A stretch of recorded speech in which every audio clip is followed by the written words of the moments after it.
जय हिंद दोस्तों। आज के इस वीडियो में बिहार पुलिस कक्षपाल परीक्षा 2020 से संबंधित जितने भी आपके क्वेश्चन बनते हैं 100 प्रश्न प्रीवियस ईयर ही कराई जाएगी। और इस वीडियो में आपको सबसे पहले प्रथम पाली का प्रश्न का उत्तर कराया जाएगा। आपको बता दें दोस्त कि इस वीडियो में ऑनलाइन क्वेश्चन आंसर को कराया जाएगा। यदि आप चाहते हैं कि पूरा एनालिसिस हम कराएं तो आप इसके कमेंट बॉक्स में एक प्यारा सा कमेंट करेंगे कि इसका पूरा एनालिसिस कराएं, तो हम पूरी कोशिश करेंगे कि सारे प्रश्न का एनालिसिस वीडियो आपको प्रोवाइड कराएं। तो चलिए अब हम बिना देरी किए हुए वीडियो को स्टार्ट करते हैं। जैसा कि आप देख पा रहे हैं कि यह 16/12/2020 का प्रथम पाली का 16/12/2020 का प्रथम पाली का जो बिहार पुलिस का एग्ज़ाम हुआ था कक्षपाल का, उसी का पेपर है। आप प्रीवियस ईयर क्वेश्चन को लेकर मिला सकते हैं। ठीक है दोस्त, तो आपका पहला क्वेश्चन को हम ले लेते हैं। आपका पहला प्रश्न में कहा गया है, निम्नलिखित में से किस राज्य केंद्र शासित प्रदेश में भारत की गुज्जर, यहाँ पे ध्यान देंगे, यहाँ पे कहा गया है गुज्जर एवं बकरवाल जनजाति निवास करती है। तो दोस्त इसका आपका आंसर हो जाएगा फर्स्ट का ऑप्शन ए, यानी कि जम्मू कश्मीर। ठीक है दोस्त, इसका आंसर हो जाएगा जम्मू कश्मीर। चलिए 2 नंबर प्रश्न को ले लेते हैं। आपका 2 नंबर प्रश्न में कहा गया है, बिहार के निम्नलिखित जिलों में से कौन सा बिहार के नक्शे पर सर्वाधिक पूर्व में है। ये बहुत ही वीवीआई क्वेश्चन है दोस्त। तो इसका आंसर हो जाएगा आपका ऑप्शन सी, किशनगंज। दोस्त आपको बता दें कि आपको चारों ऑप्शन कहने की कोई ज़रूरत नहीं है, क्योंकि आप वीडियो को देख रहे हैं, इसलिए आपको डायरेक्ट हम आंसर ही बोल रहे हैं। क्वेश्चन और आंसर ही कराएंगे। ऑप्शन आपको बोलने की कोई ज़रूरत नहीं है। आप बच्चे तो है नहीं कि सारे ऑप्शन आपको बताना पड़े। तो चलिए 3 नंबर प्रश्न को ले लेते हैं। ये देखिएगा दोस्त, ये 2020 का करेंट अफेयर से संबंधित है। आपका क्वेश्चन कहा गया है, 2020 में जारी किए गए हरित पथ मोबाइल ऐप का उद्देश्य क्या है। यानी कि 2020 में जो था, इसका आंसर हो जाएगा राष्ट्रीय राजमार्ग पर वृक्षारोपण। ये हरित पथ था। वैसे आप ऑप्शन से भी इसको छांट सकते थे। चलिए 4 नंबर प्रश्न में कहा गया है, चटगांव शस्त्रागार डकैती की योजना किसने तैयार की थी। तो दोस्त आपका 4 नंबर का आंसर हो जाएगा, यानी कि चटगांव शस्त्रागार डकैती की योजना जो था वह सूर्य सेन ने तैयार की थी। आपका 5 नंबर प्रश्न में कहा गया है, मीर कासिम ने अपनी राजधानी मुर्शिदाबाद से कहाँ स्थानांतरित की थी। तो यह जो था मुंगेर स्थानांतरित किया था। ऑप्शन सी इसका आंसर हो जाएगा। चलिए आपका 6 नंबर प्रश्न में आते हैं। 6 नंबर प्रश्न में कहा गया है, निम्नलिखित में से कौन जम्मू कश्मीर का उपराज्यपाल नियुक्त किए गए हैं। तो उस समय करंट के हिसाब से दोस्त आपको बात करें तो इसका आंसर हो जाएगा मनोज सिन्हा, ऑप्शन सी। चलिए नेक्स्ट प्रश्न पे आते हैं। 7 नंबर प्रश्न में कहा गया है, भारत की जनगणना 2011 के अंतिम आंकड़ों के अनुसार जनसंख्या योग यानी PCA के अनुसार निम्नलिखित में से भारत के किस राज्य केंद्र शासित प्रदेश में लिंगानुपात सबसे कम थी।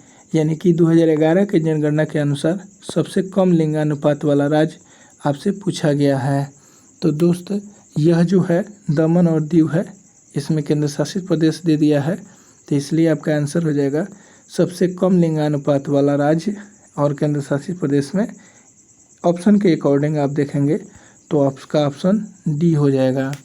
चलिए 8 नंबर प्रश्न को देख लेते हैं। कहा गया है, निम्नलिखित में से कौन सी वैश्विक समस्या है। यहाँ पे वैश्विक समस्या पूछा जा रहा है, तो आपका आंसर हो जाएगा आतंकवाद। यह एक प्रकार का वैश्विक समस्या है। चलिए 9 नंबर प्रश्न को देख लेते हैं। 9 नंबर में कहा गया है, भारत में नागरिकों के मौलिक अधिकारों का संरक्षण कौन करता है। यानी कि भारत में जो नागरिक है उनके मौलिक अधिकार का संरक्षण कौन करता है। तो मौलिक अधिकार का जो संरक्षण होता है वह सर्वोच्च न्यायालय करता है, जो कि ऑप्शन डी में है। इसका आंसर ऑप्शन डी हो जाएगा। चलिए नेक्स्ट प्रश्न पे आते हैं। आपका 10 नंबर प्रश्न में पूछा गया है, भारत के राष्ट्रपति पर महाभियोग चलाने की प्रक्रिया किस अनुच्छेद में वर्णित है। ये तो बहुत बार पूछा जाने वाला क्वेश्चन है, तो इसका आंसर हो जाएगा ऑप्शन बी 61 में है। अगला क्वेश्चन है आपका 11 नंबर, राज्यसभा के पास लोकसभा के बराबर अधिकार है, यानी कि राज्यसभा के पास लोकसभा के बराबर अधिकार है, क्या है, कौन सा अधिकार है। तो संविधान में जो संशोधन करने का अधिकार है, ऑप्शन सी इसका आंसर हो जाएगा। ठीक है दोस्त, इसका आंसर हो जाएगा ऑप्शन सी, यानी कि राज्यसभा के पास लोकसभा के बराबर अधिकार है संशोधन करने का संविधान में। ठीक है, चलिए नेक्स्ट प्रश्न पे आते हैं। आपका 12 नंबर प्रश्न में पूछा गया है, ब्रिटिश ईस्ट इंडिया कंपनी की स्थापना। तो दोस्त आपको तो ब्रिटिश ईस्ट इंडिया कंपनी की स्थापना 1600 ईस्वी में हुआ था, ये तो बच्चा जानता है लगभग। ठीक है, नेक्स्ट प्रश्न पे आते हैं। भारत का उष्णकटिबंधीय वन 13 नंबर में कहा गया है, भारत का उष्णकटिबंधीय वन शोध संस्थान कहाँ पे है, यानी कि खाली स्थान कहाँ पे है। तो आपका इसका आंसर हो जाएगा जबलपुर में है। ठीक है दोस्त, चलिए नेक्स्ट क्वेश्चन पे आते हैं। 14 नंबर प्रश्न में कहा गया है, निम्नलिखित में से कौन सा गैर पारंपरिक ऊर्जा का स्रोत है। यहाँ पे ध्यान देंगे, यहाँ पे गैर पारंपरिक ऊर्जा का स्रोत पूछा गया है। तो यहाँ पे अगर आप ऑप्शन के अकॉर्डिंग छाटेंगे तो वैसा ऊर्जा का स्रोत जो पारंपरिक ऊर्जा का स्रोत नहीं है, यानी कि लगातार उसका इस्तेमाल हम लोग नहीं कर रहे हैं, वो नए तरीक़ा से उसकी शुरुआत हुआ है, वो क्या होता है, गैर पारंपरिक ऊर्जा कहते हैं। यानी कि वैसी ऊर्जा इसमें से कौन है, तो इसमें बस एक ही बच रहा है। आप तेल का इस्तेमाल कर रहे हैं लगातार, पेट्रोल का भी कर रहे हैं और कोयला का भी कर रहे हैं, लेकिन वायु का आप इस्तेमाल यानी कि पवन ऊर्जा से संबंधित नए तकनीकी के माध्यम से आप ईंधन बना रहे हैं, बिजली। ठीक है दोस्त, चलिए 15 नंबर क्वेश्चन पे आते हैं। 15 नंबर प्रश्न में पूछा गया है, ग्रीन हाउस प्रभाव निम्नलिखित में से किससे संबंधित है। ठीक है दोस्त, ग्रीन हाउस प्रभाव निम्नलिखित में से किससे संबंधित है। तो इसका आंसर हो जाएगा आपका ऑप्शन ए ग्लोबल वार्मिंग। ये तो आप जानते ही होंगे, ग्लोबल वार्मिंग से संबंधित है। 16 नंबर में कहा गया है, रक्त का हृदय की ओर विपरीत प्रवाह निम्नलिखित में से कौन सी रक्त वाहिनी में होता है। तो दोस्त इसका आंसर हो जाएगा, यानी कि ये जो है शिरा के द्वारा भी करता है, कोशिका के द्वारा भी करता है और धमनी के द्वारा भी करता है। तो इसलिए इसका आंसर हो जाएगा ऑप्शन डी, ये सभी। आपका 17 नंबर प्रश्न में कहा गया है, ध्यान देंगे, निम्नलिखित में से कौन सी गैस की वजह से अम्ल वर्षा होती है। ये बहुत ज़्यादा वीवीआई क्वेश्चन है दोस्त। ये इसका आंसर हो जाएगा SO2 और NO2, जो कि ऑप्शन डी में दिया गया है। चलिए SO2 यानी कि नाइट्रस ऑक्साइड तथा सल्फर डाइऑक्साइड। 18 नंबर प्रश्न में कहा गया है, विश्व स्वास्थ्य संगठन के मुताबिक पेयजल में क्लोराइड की कितनी मात्रा जायज़ है, यानी कितना क्लोराइड अगर रहेगा पेयजल में तो सही है, नहीं तो हमारे स्वास्थ्य वर्धक में बाधक सिद्ध हो सकता है। तो इसके लिए आपका जो आंसर होगा इसका 18 नंबर प्रश्न का ऑप्शन सी, यानी कि 0.5 ppm होना चाहिए। ठीक है दोस्त, आप कमेंट बॉक्स में ppm का फुल फॉर्म ज़रूर लिखेंगे। चलिए दोस्त, आशा है कि यह वीडियो आपको हेल्पफुल लग रही होगी। 19 नंबर में पूछा गया है, जिन जंतुओं में यानी कि निम्नलिखित में से किन जंतुओं में कौन सा एक जंतु है, यानी कि जो ऑप्शन दिया गया है इसमें से कौन सी जंतु है जिनमें परितंत्र में एक समय में एक से अधिक पोषण स्तरों को ग्रहण कर सकता है। ठीक है, तो एक ही है इसमें मेढक। मेढक जो है दोस्त, ये स्थल में भी रह सकता है और जल में भी रह सकता है। ठीक है, इसका पोषण स्तर दोनों जगह पे हो सकता है, जबकि 3 ऑप्शन में कोई नहीं है। आपका 20 नंबर प्रश्न को कहा जा रहा है, निम्नलिखित में से कौन अम्लीय माध्यम से पोटेशियम आयोडाइड से आयोडीन को शीघ्रता से मुक्त कर देगा। तो आपका ऑप्शन के अकॉर्डिंग अगर बात करें तो आपका ऑप्शन पहले ही दे दिया है, ये सभी, यानी कि ये फास्फेट भी करता है और नाइट्रेट भी करता है और नाइट्राइट भी करता है, इसलिए इसका ऑप्शन हो जाएगा ए सभी। चलिए 21 नंबर को देख लेते हैं। आपका 21 नंबर प्रश्न में पूछा गया है, निम्नलिखित में से कौन सी वायुमंडलीय परत रेडियो तरंग में मदद करती है। ये तो आप जानते ही हैं, इसका आंसर हो जाएगा आयन मंडल, यानी कि ऑप्शन बी। चलिए 22 नंबर को देख लेते हैं। कहा गया है कार्बनिक अम्ल है, निम्नलिखित में से कौन कार्बनिक अम्ल है। आपका आंसर हो जाएगा CH3COOH, जो कि ऑप्शन बी में दिया गया है। चलिए 23 नंबर को देख लेते हैं। व्यावसायिक तौर से अमोनिया बनाई जाती है, यानी कैसे अमोनिया को हम बनाते हैं। तो ये तो आप जानते हैं कि इसे हैबर विधि के द्वारा बनाई जाती है। चलिए नेक्स्ट क्वेश्चन को देख लेते हैं। सूर्य सहित सभी तारों में ऊर्जा का स्रोत क्या है, यानी कि सभी तारों का ऊर्जा का स्रोत क्या है। तो ये क्या होता है दोस्त, आप तो जानते हैं नाभिकीय संलयन होता है, लेकिन इसमें ऑप्शन के अकॉर्डिंग आपको बताना है।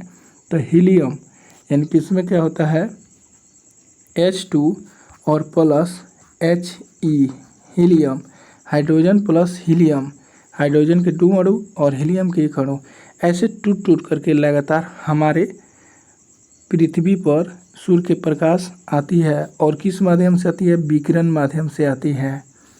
चलिए दोस्त नेक्स्ट पैराग्राफ पे, नेक्स्ट पेज पे आते हैं। आपका 25 नंबर प्रश्न में पूछा गया है, निम्नलिखित में से किस वैज्ञानिक को 2 बार नोबेल पुरस्कार दिया गया है।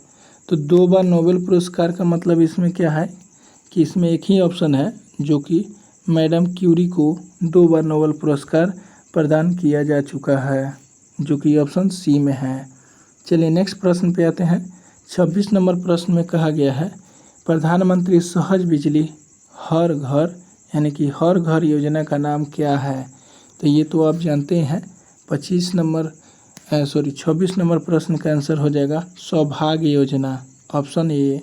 ठीक है, नेक्स्ट प्रश्न पे आते हैं। 27 नंबर में ये तो आपका रीजनिंग का प्रश्न है, तो इसका आंसर आप ऐसे ही बता ही सकते हैं।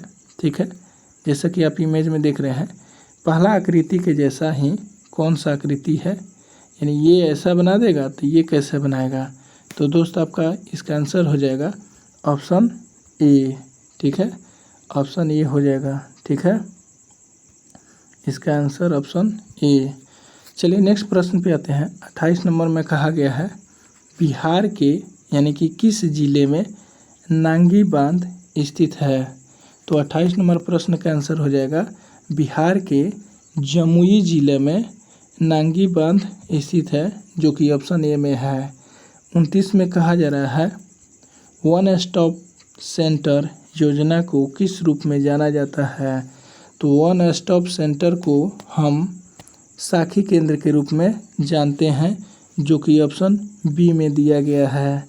चलिए 30 नंबर क्वेश्चन को देख लेते हैं।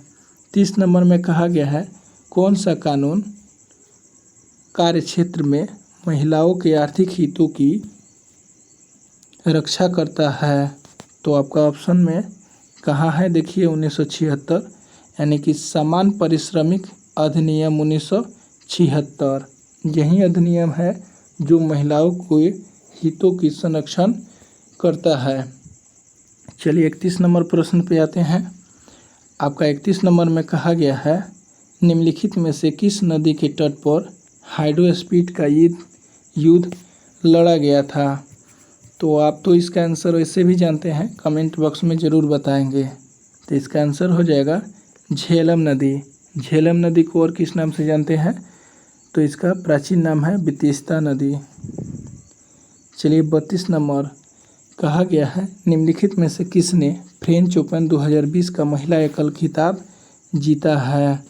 तो इसका आंसर आप बता सकते हैं, 2020 का है तो शायद आप न बताएं। तो इसका आंसर हो जाएगा ऑप्शन बी, ईगा स्वीपाटेक, ईगा स्वीपाटेक।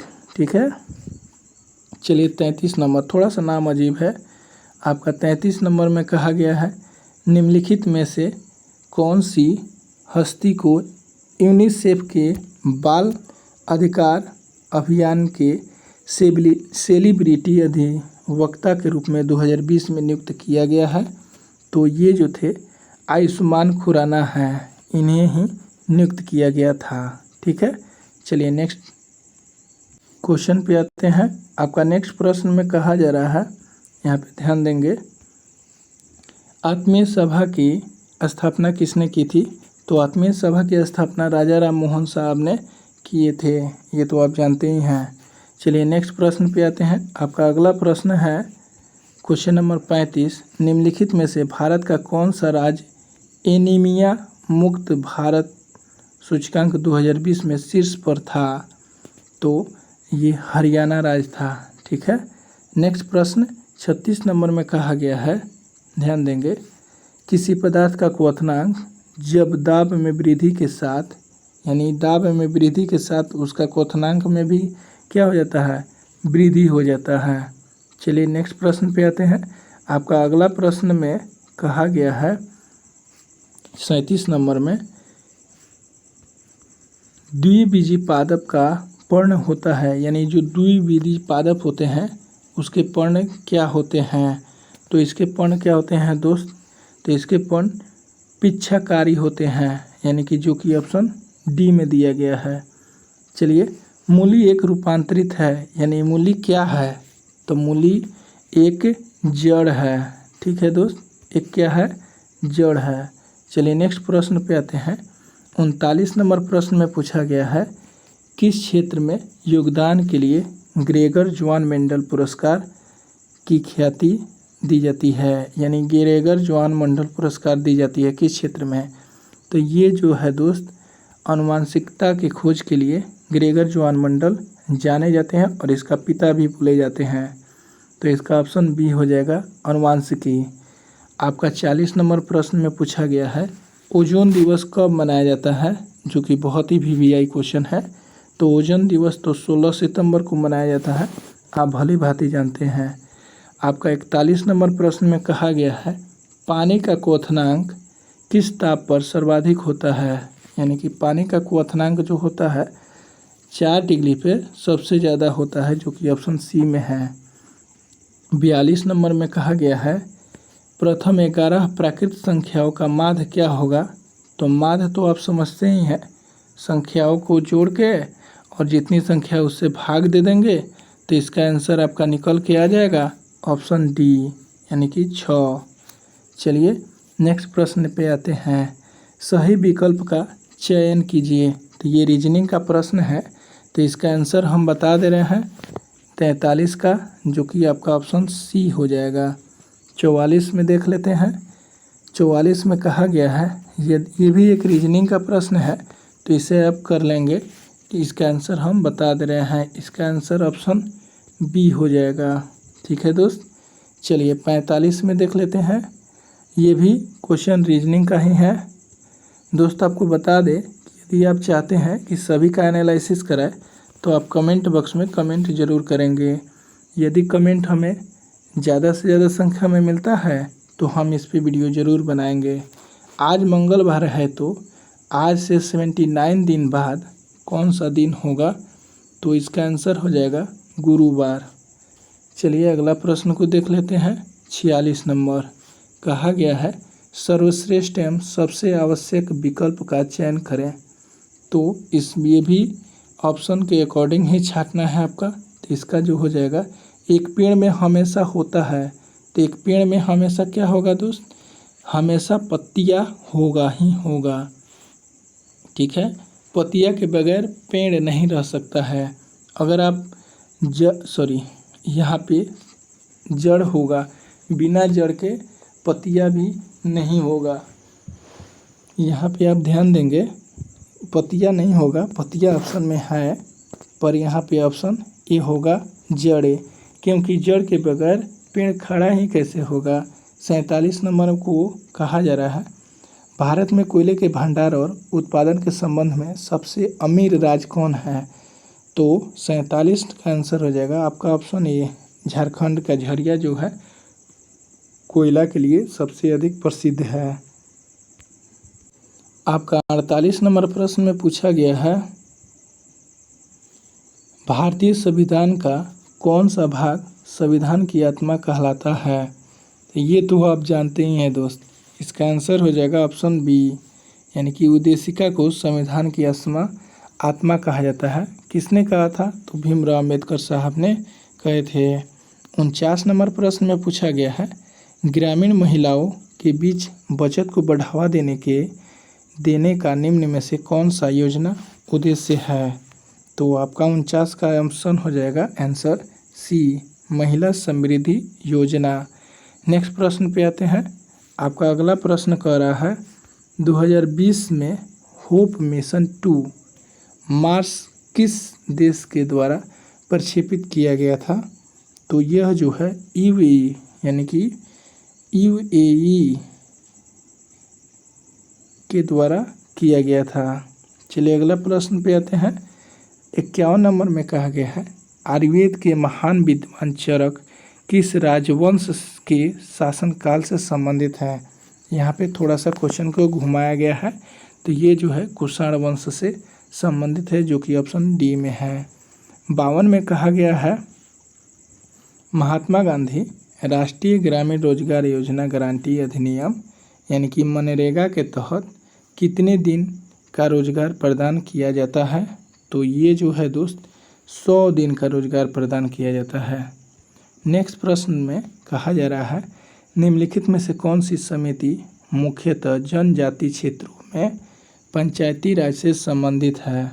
ठीक है, तो आपका इसका आंसर हो जाएगा ऑप्शन सी, यानी पीके थोंगन समिति जो है जनजाति क्षेत्रों से संबंधित है, जो कि पंचायती राज से संबंधित है। आपका 54 नंबर प्रश्न में पूछा गया है, पुष्यमित्र शुंग द्वारा मारे जाने वाले अंतिम मौर्य शासक कौन था? तो पुष्यमित्र शुंग जो थे अंतिम शुंग वंश के शासक को यानी कि बृहदत्त को मारा था। ठीक है दोस्त, बृहदत्त को मारकर शुंग वंश की स्थापना की थी। ठीक है, अगला प्रश्न पे आते हैं और आप बताएंगे कि मौर्य वंश की संस्थापना किसने की थी? वही चंद्रगुप्त मौर्य था। ठीक है, 55 नंबर में कहा जा रहा है, टोबा झील स्थित है। टोबा झील जो है यह सुमात्रा में स्थित है, जो कि ऑप्शन डी में है। अगला प्रश्न में कहा जा रहा है, ये मैथ का क्वेश्चन है दोस्त, इसका आंसर हम कवर करा दे रहे हैं, आप इसे बना लेंगे, जो कि ऑप्शन डी हो जाएगा। चलिए 57 नंबर भी मैथ है, इसका आंसर हम कर दे रहे हैं, आपका 54 दिन हो जाएगा। ठीक है, बस वीडियो लंबी ना हो इसलिए हम फटाफट करा रहे हैं। आपका 58 नंबर प्रश्न में पूछा गया है, जो उसके अकॉर्डिंग आंसर हो जाएगा आपका ऑप्शन बी, यानी कि B a minus B plus C भागा डी कीजिएगा तो ए डी की नानी हो जाएगी। ठीक है, अगला प्रश्न को देखते हैं। ये कहा जा रहा है 59 में एक दिन में घड़ी की सुइयां आपस में कितनी बार मिलती है? तो ये तो बहुत ही नॉर्मल क्वेश्चन है, ये 22 बार मिलती है दोस्त, जो कि ऑप्शन बी में है। नेक्स्ट प्रश्न 60 नंबर में आपका पूछा गया है, किस अनुच्छेद के तहत संविधान चुनाव आयोग को संसद और राज्य विधानसभाओं के लिए चुनाव कराने के लिए बाध्य है? यानी कि राज्य विधानसभा का चुनाव किस अनुच्छेद में वर्णित है? तो ये 324 में है। और आपको अगर चुनाव की बात करें, निर्वाचन जिसे आप कहते हैं निर्वाचन, तो ये जो है निर्वाचन जो दोस्त है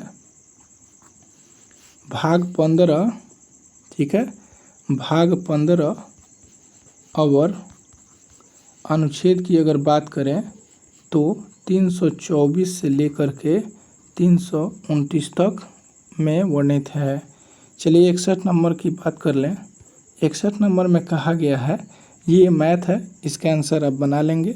इसका आंसर हम बता दे रहे हैं। सिर्फ आप पूरी एनालिसिस के लिए एक प्यारा सा कमेंट ज़रूर करेंगे। हम सारे आंसर को कवर कराने के लिए तैयार हैं, बस हमें सपोर्ट चाहिए आपकी। आपका 62 नंबर भी एक मैथ है, जो कि आंसर हो जाएगा ऑप्शन बी। आप इसे बना लेंगे, ठीक है। चलिए 63 नंबर में भी मैथ है। 63 नंबर का आंसर हो जाएगा ऑप्शन डी, 20%, ठीक है। नेक्स्ट प्रश्न में भी एक मैथ है, 64 नंबर। 64 नंबर प्रश्न का उत्तर हो जाएगा ऑप्शन बी, 8। चलिए नेक्स्ट प्रश्न पे आते हैं, 65। ये भी मैथ है दोस्त। 65 नंबर का आंसर हो जाएगा ऑप्शन ए, यानी 20 दिन। 66 नंबर भी मैथ है, तो 66 नंबर प्रश्न का आंसर हो जाएगा ऑप्शन ए, 4। चलिए नेक्स्ट क्वेश्चन पे आते हैं। 66 नंबर का एक पैराग्राफ यहाँ पे दिया गया है और क्वेश्चन वहाँ से है। चलिए 67 यहाँ से देखिएगा, वहाँ 66 प्रश्न पीछे कवर हो गया, यानी अब 67 से 71 के बीच में इस इमेज से, यानी कि यहाँ से इसका आंसर इन 5 प्रश्नों को देना था, ठीक है दोस्त। तो आपको एक ही बार में हम कवर करा दे रहे हैं छोटा करके, ठीक है। तो देखिए आप 67 से 71 तक आप यहाँ पे देख पा रहे हैं। अब आंसर शीट आप देखिए, आपका 67 नंबर प्रश्न का आंसर हो जाएगा ऑप्शन बी। 68 का आंसर हो जाएगा ऑप्शन बी। 69 का आंसर हो जाएगा ऑप्शन बी।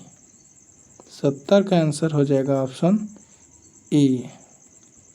71 का आंसर हो जाएगा ऑप्शन बी, यानी कि 49:13। चलिए दोस्त, आप 71 तक आंसर देख लिए। 71 का आंसर हो जाएगा ऑप्शन बी, 49:13, ठीक है। चलिए अब 72 का आंसर देख लीजिए, ये भी मैथ है, तो 72 का आंसर हो जाएगा ऑप्शन सी, 65। 73 भी एक मैथ है, ठीक है। आप देख पा रहे होंगे, थोड़ा सा ये इमेज लेने में धुंधल आ गया है। 73 नंबर एक रीजनिंग है, जिसका आंसर हो जाएगा आपका ऑप्शन बी, 14, ठीक है। 74 आप देख लीजिए, आपका इसमें जीएसएम कवर करा रहे हैं। 74 का आंसर हो जाएगा, यानी क्वेश्चन पहले देख लीजिए। क्वेश्चन में कहा जा रहा है, भारत रत्न पुरस्कार का शुभारंभ कब किया गया था। तो भारत रत्न जो पुरस्कार है, इसकी शुरुआत 1954 ईस्वी में किया गया था भारत सरकार के द्वारा। अब आपको कमेंट में बताएंगे कि 1954 में भारत के प्रधानमंत्री कौन थे और राष्ट्रपति कौन थे। ये तो बहुत ही आसान क्वेश्चन है। तो राष्ट्रपति डॉक्टर राजेंद्र प्रसाद हो जाएंगे और जवाहरलाल नेहरू प्रधानमंत्री हो जाएंगे, ठीक है दोस्त। आप ये कमेंट में बताएंगे कि भारत में पहला राष्ट्रपति और प्रधानमंत्री बने थे, वो कैसे बने थे। चलिए 75 नंबर को देख लेते हैं। निम्नलिखित में से कौन सा एक रोग विषाणु जनित रोग है, कहा जा रहा है। तो इसमें जो है एड्स जो है विषाणु जनित रोग है, ऑप्शन ए। 76 नंबर प्रश्न में पूछा गया है, आलू का कंद एक रूपांतरित है। आलू क्या है, रूपांतरित है, तो ये एक तना है, ऑप्शन ए। चलिए अब आपका नेक्स्ट प्रश्न पे आते हैं। 77 नंबर में पूछा गया है, किस बल के कारण गतिमान वस्तु यानी कि वायु और जल प्रवाह उत्तरी गोलार्ध में दाईं ओर और दक्षिणी गोलार्ध में बाईं ओर विक्षेपित करती है, ठीक है दोस्त। तो इसका आंसर हो जाएगा 77 का ऑप्शन ए, कॉर्वालिस प्रभाव। चलिए नेक्स्ट प्रश्न पे आते हैं। 78 नंबर में कहा गया है, सामान्य नेत्र की रेटिना पर बनने वाले प्रतिबिंब होता है।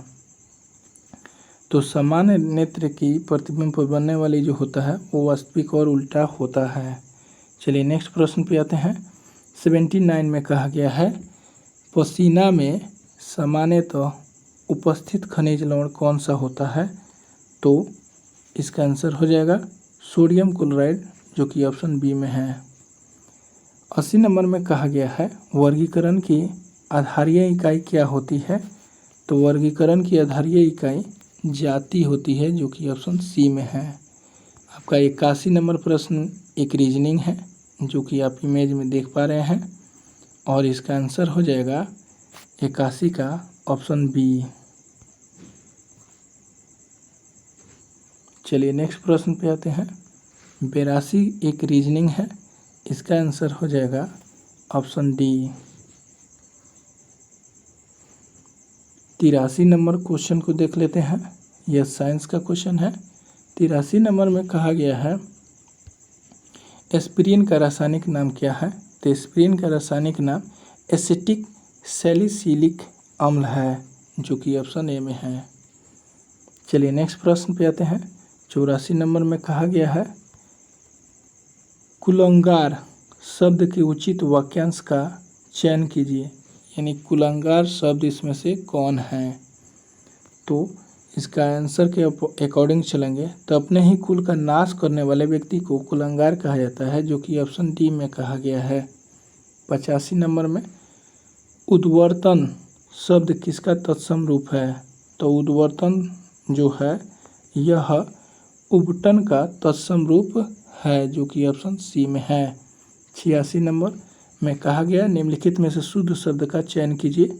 ये तो हर प्रश्न में एक रहता ही है, तो इसमें सबसे शुद्ध शब्द जो है वो है जलयान, जो है ऑप्शन ए, ये शुद्ध शब्द है।